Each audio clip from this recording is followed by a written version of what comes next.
जब अगर मुसलमान एक entire minority community en bloc vote कर रही है, एक साथ वोट कर रही है समाजवादी पार्टी के लिए, तो अगर हिंदू भी इकट्ठा होकर भाजपा के लिए वोट करे, इसमें गलत नहीं है। पर 2024 ने इस जो नोशन को काफी डैमेज पहुंचाया। भाजपा इलेक्शन में यही सोचकर गई थी कि अभी भव्य राम मंदिर बना है, एक पूरा दिवाली जैसा माहौल है राज्य में, लोगों का एक जो जोश होगा, एक जो खुशी होगी, वो उमड़ेगी राजनीतिक फैसलों में भी। पर ऐसा नहीं हुआ। पार्टी क्या सोचती है उसमें एक चीज है, वोटर क्या सोच रहे हैं वो दूसरी चीज है। तो भाजपा ने खुद की सोच तो ग्राउंड पे डिप्लॉय करके देख ली, कुछ ज्यादा प्राप्त नहीं हुआ। अब वो वोटर की सोच को आगे लेकर चल रही है। तो अगर अखिलेश यादव का पीडीए है, तो भारतीय जनता पार्टी भी अपनी इंजीनियरिंग करेगी। इसको आप ऐसे मत देखिए कि भारतीय जनता पार्टी अपने मेन प्राइमरी आइडियोलॉजी से हट रही है, नहीं हट रही। बट अब वो जो वोटर जैसा सोचती है, पार्टी को भी वैसा सोचना पड़ रहा है, क्योंकि ऐसा 2024 में हुआ है। और अगर आप 2024 का भी इलेक्शन देखें, उड़ीसा की अगर वो 20 सीटें ना आती तो इलेक्शन बहुत अलग हो सकता था, सरकार बहुत अलग हो सकती थी। तो बहुत एक नैरो मार्जिन था जो सरकार बनने का भी था। तो भाजपा दोबारा ऐसा रिस्क यूपी में तो बिल्कुल नहीं चाहेगी। तो सारे जाति समीकरण बिठाए जाएंगे। शायद हाँ, इतना जोर से उसके बारे में बात नहीं की जाए, थोड़ा सटल होकर उसके बारे में बात की जाए, वो अलग बात है। पर अगर मैं अब कहूं कि भाजपा बिल्कुल जाति के बारे में बिना सोचे इलेक्शन लड़ेगी, ऐसा तो नहीं। नहीं, हर्षवर्धन जी भी ये कह रहे थे कि ऐसा नहीं है कि जातियों की नाराजगी दूर नहीं करनी होगी, बिल्कुल करनी होगी, उनको साधना भी होगा। हाँ। लेकिन हिंदुत्व का जो पूरा का मंत्र है वो बीजेपी को सबसे आगे लेकर, उस चेहरे को सबसे आगे लेकर ही चलना होगा। अनंत जी, कोर्स करेक्शन तो यहाँ पर अगर बीजेपी कर रही है तो अखिलेश भी कर रहे हैं, बंगाल से सबक लेते हुए दिख रहे हैं, महाराणा प्रताप की जयंती पर 2-2 छुट्टी की बात कर रहे हैं, थोड़ा मुस्लिम अपीसमेंट भी उनके जुबान से थोड़ा कम सुनाई दे रहा है। हालांकि कांग्रेस ने सबक लिया ऐसा लग नहीं रहा, लेकिन अखिलेश ने ले लिया है।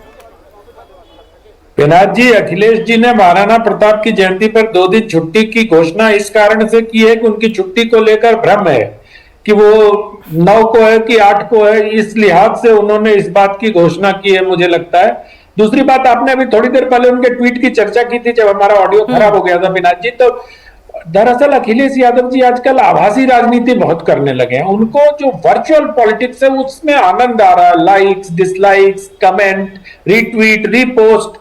तो मुझे लगता है कि रीट्वीट, रीपोस्ट की जो आभासी पॉलिटिक्स है ना, उससे ज्यादा जमीन पर उतरकर पॉलिटिक्स करने की आवश्यकता है।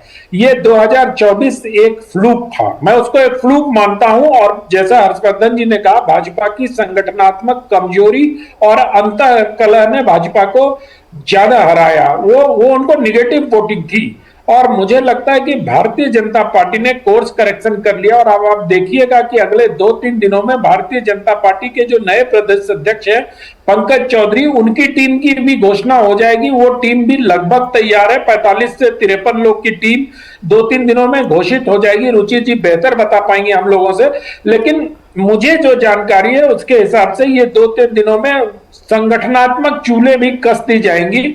और जो पिछली बार गलतियां हुई थी, उन गलतियों से योगी जी भी भिज्ञ हैं और केंद्रीय नेतृत्व भी भिज्ञ है। तो उस गलती को इस बार दोहराने नहीं दिया जाएगा, या उस गलती को इस बार होने नहीं दिया जाएगा। मुझे लगता है कि Bharatiya Janata party course correction में और अपनी गलतियों से सबक सीखने में मास्टर है, उस्ताद है। उस्ताद क्या, इसको थोड़ा सकारात्मक तरीके से कहना चाहिए कि गलतियों से सबक लेके और अपनी चूल्हे कस लेती हैं। तो उत्तर प्रदेश उनके लिए बहुत बड़ा एक बैटल ग्राउंड है, क्योंकि उत्तर प्रदेश पर ही 2029 के लोकसभा चुनाव पूरी तरह से निर्भर करता है। जिस तरह उत्तर प्रदेश में 3 बार में रिकॉर्ड की स्थापना होगी, उसी तरह अगर 2029 में प्रधानमंत्री नरेंद्र मोदी प्रधानमंत्री फिर से बनते हैं, जिसके पूरे आसार हैं, तो मुझे लगता है कि नेहरू जी का जो रिकॉर्ड है वो टूटेगा। और अब वो टूटता हुआ नजर भी आ रहा है। तो इन सब चीजों के मद्देनजर मुझे लगता है कि उत्तर प्रदेश के विधानसभा चुनाव को लेकर भारतीय जनता पार्टी बहुत ही संजीदगी से काम कर रही है। और जो हर्षवर्धन जी अभी लखनऊ और दिल्ली की बात कर रहे थे, मुझे लगता है लखनऊ और दिल्ली को दोनों एक ही धरातल पर आकर इस चुनाव को लड़ेंगे। अगर नहीं लड़ेंगे तो नुकसान पार्टी का होगा। बिल्कुल। और अनंत जी, बीजेपी के बारे में कहा भी जाता है कि ठीक है, अपनी इंटरनल कुछ आपके रिफ्ट हो सकते हैं, कुछ समस्याएं हो सकती हैं, जाहिर सी बात है, इतना बड़ा परिवार होता है, सबके अपने मतभेद भी हो सकते हैं, नाराजगी भी हो सकती है। लेकिन जब चुनाव की लड़ाई की बात आती है तो सीधे सीधे सभी लोग एकजुट हो जाते हैं कि भाई ठीक है, आपकी अपनी नाराजगी होगी, फिर चाहे वो बूथ लेवल के कार्यकर्ता की हो या बड़े नेता की हो, कि भाई अल्टीमेट गोल है चुनाव जीतना, पहले उसके लिए काम कीजिए, नाराजगी बाद में दूर की जाएगी। तो वो भी शायद रिफ्ट अब धीरे धीरे खत्म होंगे। Sajjan Kumar ji, course correction BJP ने तो करा है, उन्हें समझ में आ गया था पीडीए ने जो नुकसान पहुंचाया, लगातार अपने मंत्रिमंडल के विस्तार हो या संगठन में जो चेहरों को जगह दी जानी हो, पंकज चौधरी का प्रदेश अध्यक्ष बनाया जाना हो या फिर आगे जो उनकी टीम होगी उसमें रिप्रेजेंटेशन जो होगा, वो आयोग के गठन में भी हर जगह वो पूरा जातिगत समीकरणों का ख्याल रख रहे हैं और आज के इस कैबिनेट विस्तार में भी। पर ऐसा नहीं है कि अखिलेश कोर्स करेक्शन नहीं करेंगे। भाई अखिलेश भी तो बंगाल की जीत से कुछ सीखेंगे ना।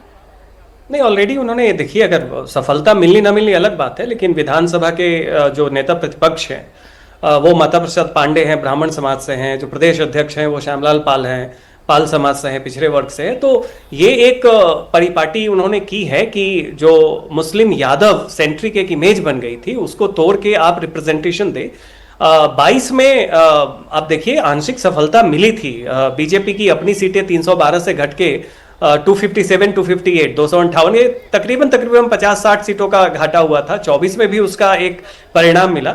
सबसे बड़ी अखिलेश की उम्मीद जो है और बीजेपी की चिंता और जो हम सब जिसको देख पा रहे हैं वो है कि कहीं ऐसा ना हो कि एक तो कन्वेंशनल वार होगा बीजेपी बनाम समाजवादी पार्टी, कहीं बीजेपी के अंदर वो गुरिल्ला वार ना हो जाए, जो जिसकी खबर 2022 के पहले तो आ रही थी लेकिन अंत में वो संभल गया चुनाव के पहले, जब प्रधानमंत्री मोदी का एक तस्वीर जो योगी जी के पीठ पे हाथ रख के जा रहे हैं उसने बांध दिया था। तो वो बीजेपी की एक संगठनात्मक और रणनीतिक कौशल को दिखाता है कि चुनाव से पहले आईसीयू मोड में कैसे वो मैनेज कर लेते हैं। 24 में वो नहीं हो पाया। सवाल ये है कि 2027 में अगर वैसा कुछ भी हुआ और मान लीजिए वैसा परसेप्शन अगर ग्राउंड पे गया, तो यहां पे बात हिंदुत्व बनाम जाति की नहीं है। हिंदुत्व का नैरेटिव तभी काम करेगा जब जातीय फॉल्ट लाइन को आप एक समावेशी तरीके से बांध लेंगे।